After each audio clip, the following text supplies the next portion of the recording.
why your body has been keeping score. Long before you started paying attention. Gabor Maté. There is a conversation your body has been having without you, not metaphorically, not as a spiritual concept requiring a particular belief system to accept. As a documented, clinically grounded, physiologically real process that has been occurring in your nervous system, your immune system, your hormonal system, and your connective tissue since the earliest experiences of your life, recording, in the specific language of the body, everything that the mind learned to manage, minimize, or simply not notice. Gabor Maté spent his career making one observation that runs against almost everything the contemporary culture of self-improvement assumes about the relationship between the mind and the body. He observed that the body does not forget what the mind decides to move past, that the emotional experiences which were never fully processed, the grief that was managed into functionality, the anger that was converted into something more socially acceptable, the fear that was absorbed quietly and never fully discharged, these experiences do not simply disappear because the conscious mind has decided to continue. They are held in the tissue, in the chronic patterns of muscular tension, in the specific, recurring, often medically investigated symptoms that resist diagnosis precisely because their origin is not in the organ being examined, but in the history of the person the organ belongs to. This is not alternative medicine. It is the documented intersection of neuroscience, immunology, and developmental psychology that Gabor Maté drew on across decades of clinical observation. The field of psychoneuroimmunology, the study of the continuous, bidirectional communication between the nervous system, the immune system, and the endocrine system, has been documenting for decades what he was observing clinically, that emotional experience is not separate from physical health, that the body and the psyche are not two separate systems that occasionally influence each other.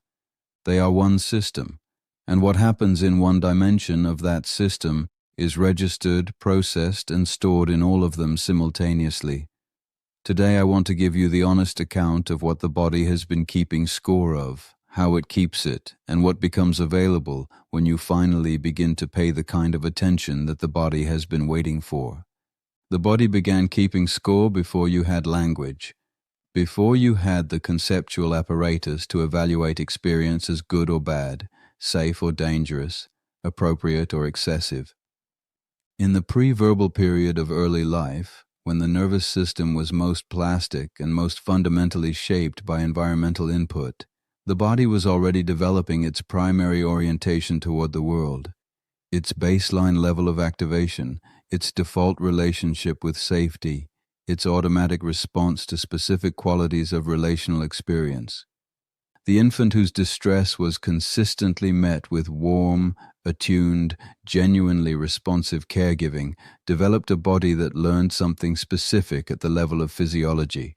That activation resolves.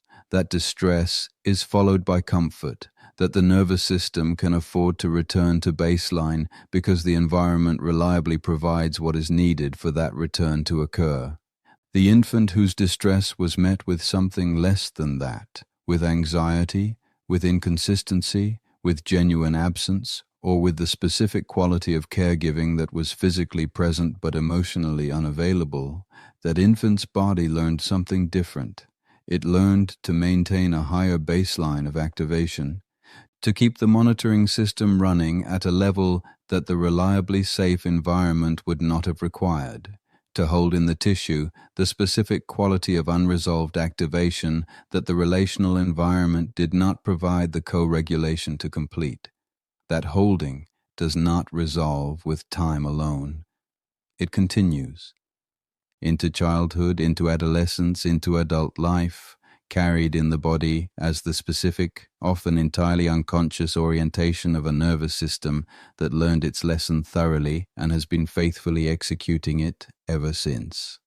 Gabor Maté observed this in the patients who came to him with chronic illness, with autoimmune conditions, with inflammatory diseases, with the specific quality of physical suffering that had resisted, every treatment organized around the physical symptom alone.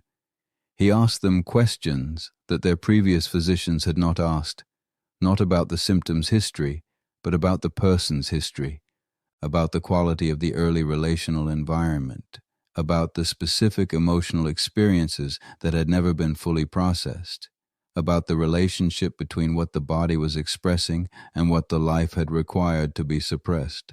And what he found, with a consistency that he eventually understood as clinically significant rather than coincidental, was that the body's symptoms were not random. They were the body's most available language for what the mind had learned could not be said.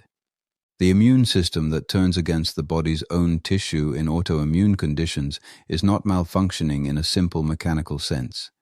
It is expressing, in the only language available to it, the specific dynamic of a self that learned to turn against itself, to suppress, to manage, to edit its own genuine experience in the service of maintaining the relational environment that the original circumstances required.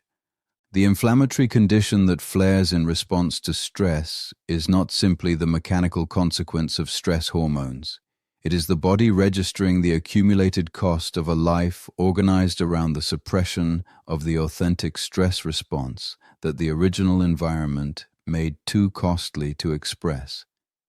This understanding changes everything about how the body's signals are received, not as mechanical failures requiring mechanical intervention, as communications, as the body's honest, continuous, genuinely important account of what the life has been costing at a level beneath the one where the conscious mind has been managing.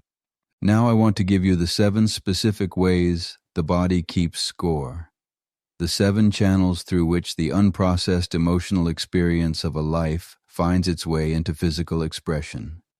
The first channel is chronic muscular tension. The body holds unexpressed emotional experience in the musculature. The anger that was never expressed becomes the chronic tension in the jaw, the shoulders, the neck. The grief that was never fully felt becomes the tightness in the chest that is present on waking and never quite resolves through the day.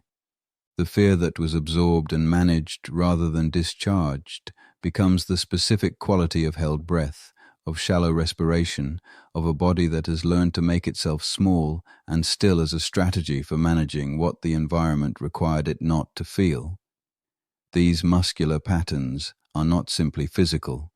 They are the body's faithful maintenance of the emotional posture that the original circumstances required, and they persist not because the muscles are damaged, but because the emotional content they are holding has never been given adequate permission to complete its natural arc of expression, reception, and resolution.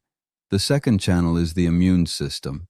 Gabor Maté drew extensively on the research documenting the direct communication between the nervous system and the immune system. Chronic psychological stress, the specific, sustained, below-conscious activation of the stress response in a nervous system that cannot afford to fully relax, produces measurable, documented changes in immune function. The inflammatory markers rise. The natural killer cell activity diminishes. The specific regulatory functions that distinguish self from non-self, that maintain the immune system's capacity to protect without attacking the body's own tissue, become less precise under conditions of sustained psychological activation. The immune system's relationship with emotional experience is not metaphorical, it is neurochemical. The neuropeptides that carry emotional information throughout the nervous system are received by immune cells that have the same receptor sites. The immune system literally receives emotional information and responds to it, which means that the emotional history that has never been adequately processed is not stored only in the mind. It is carried in the immune system's ongoing functional state. The third channel is the hormonal system.